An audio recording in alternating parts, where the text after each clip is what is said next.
একদিকে ঋত শিবিরে যাওয়ার মরিয়া চেষ্টা নির্মল ঘোষের, আর তখন তোলাবাজির অভিযোগে শ্রীঘরে তাঁর ঘনিষ্ঠ কাউন্সিলর। পানিহাটিতে গ্রেফতার নির্মল ঘোষ ঘনিষ্ঠ কাউন্সিলর হিমাংশু দেব। তোলাবাজি সহ বেআইনি জমি দখলের অভিযোগে তাকে গ্রেফতার করেছে খড়দা থানার পুলিশ। পালাবদলের পর থেকেই ঘুম ছুটেছে দুর্নীতিবাজ তৃণমূল নেতাদের। প্রতিদিন কৃতকর্মের ফল ভুগছেন তারা। পালাবদলের পর থেকেই ধরপাকড় চলছে লাগাতার। তোলাবাজি, বেআইনি জমি দখলের অভিযোগে প্রাক্তন তৃণমূল বিধায়ক নির্মল ঘোষ ঘনিষ্ঠ কাউন্সিলরকে গ্রেফতার করল খড়দা থানার পুলিশ।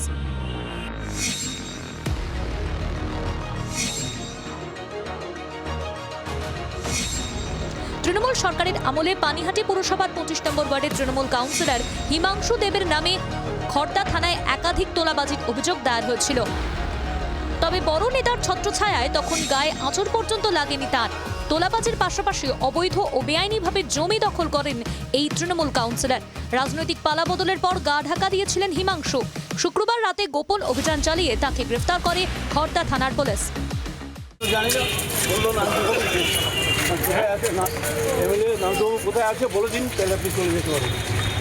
আপনি কি জানেন উনি কোথায় আছে? না। আরও আগেই গ্রেফতার হওয়া উচিত ছিল, মন্তব্য বিজেপি। পানিহাটির খুচরো পাপেরা যেখান থেকে পারতো সেখান থেকে, যার থেকে পারতো তার থেকে পয়সা তুলে নির্মল ঘোষের কাছে পাঠাতো। এই হিমাংশু দেবী নির্বাচনের দিন আমাদের উপরে দলবল নিয়ে চড়াও হয়েছিল, আরো আগেই অ্যারেস্ট করতে হতো। পাপ বাপকে ছাড়ে না। পানিহাটির চুনোপুটিদের সাফাই অভিযান চলছে।